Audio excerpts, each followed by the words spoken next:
ایک حدیث آپ کے سامنے رکھنا چاہوں گا۔ نبی رحمت صلی اللہ علیہ وآلہ وسلم کے صحابی کا نام حضرت حذیفہ ہے، جو آپ صلی اللہ علیہ وآلہ وسلم کے رازدار صحابہ میں شامل ہیں۔ حضرت حذیفہ رضی اللہ تعالی عنہ میرے حضور کے رازدار صحابی ہیں۔ آقا کریم صلی اللہ علیہ وسلم نے جب کوئی راز کی بات کرنی ہوتی تو حضرت حذیفہ سے فرماتے۔ حضرت حذیفہ رضی اللہ تعالی عنہ کا گھر مسجد نبوی شریف سے کچھ دور تھا۔ ایک دن والدہ ماجدہ کی خدمت میں عرض کی، اماں جی اگر اجازت عطا کر دیں تو جی کرتا ہے آج مغرب کی نماز نبیوں کے سردار سونے محبوب کے پیچھے نہ پڑھ کے آؤں۔ ماں نے اجازت دے دی۔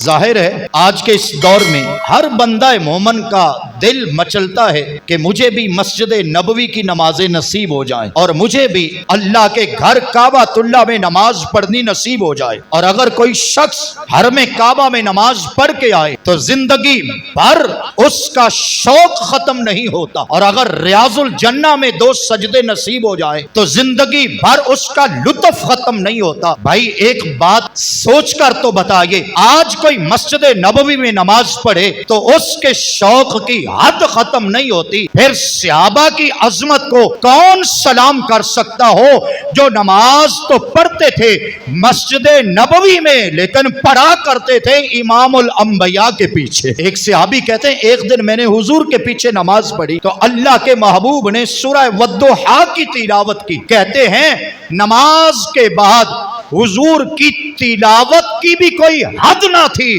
مصطفیٰ کے چہرے کے دیدار کا کمال بھی انوکھا ہی نظر آیا تھا۔ تو کہتے ہیں حضرت حذیفہ میں نے ماں سے اجازت لی، ماں نے اجازت دے دی، لیکن ماں نے بھی ایک بات کہی، بیٹا جب در رسول پہ جانا تو آقا کی بارگاہ میں عرض کرنا، یا رسول اللہ میری والدہ کے حق میں بخشش کی دعا فرما دیجئے۔ کیسی عظیم مائیں تھی اور کیسی خواہش ہے، پتہ ہے کہ بیٹا در رسول پہ جا رہا ہے، کیوں نہ اس سے فائدہ لے لو۔ حضور کی بارگاہ میں عرض کرنا، سونا میری ماں کے حق میں بخشش کی دعا کر دے۔ گویا کہ صحابہ کا یہ ایمان تھا کہ جس کے حق میں مصطفیٰ ہاتھ اٹھا دے اللہ مغفرت بھی فرما دیتا ہے، جنت بھی عطا کرتا ہے، عزت بھی عطا کرتا ہے۔ حضرت حذیفہ رضی اللہ تعالی عنہ کہتے ہیں میں مسجد نبوی میں آیا، آپ صلی اللہ علیہ وسلم نے نماز پڑھائی، میں نے بھی نماز پڑھی، لیکن نماز کے بعد مصطفیٰ کریم صلی اللہ علیہ وسلم کے چہرہ انور پر جلال ایسا تھا کہ مجھ میں جرت نہ ہوئی کہ حضور سے بات کر لوں۔ میں وہاں بیٹھا رہا یہاں تک کہ نماز عشاء کا وقت ہوا۔ آپ صلی اللہ علیہ وسلم نے عشاء کی نماز پڑھائی اور نماز کے بعد پھر میرے حضور کے چہرہ انور پہ جلال تھا۔ کہتے ہیں مجھ میں ہمت نہ ہوئی کہ میں حضور سے کچھ کہہ سکوں۔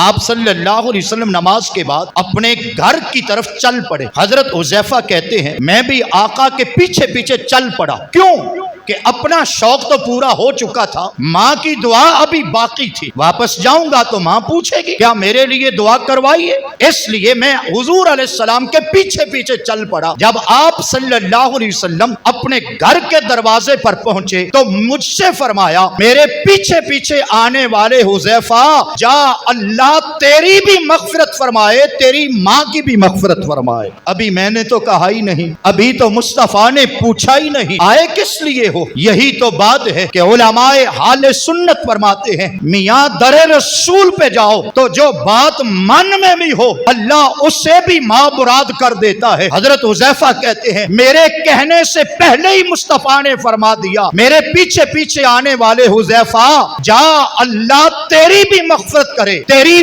ماں کی بھی مغفرت کرے، بتا کام کیا ہے؟ حضرت حذیفہ کہتے ہیں بولنے سے پہلے ہی کام ہو گیا، ماں کے صدقے اللہ نے میری مغفرت کا بھی سامان پیدا فرما دیا۔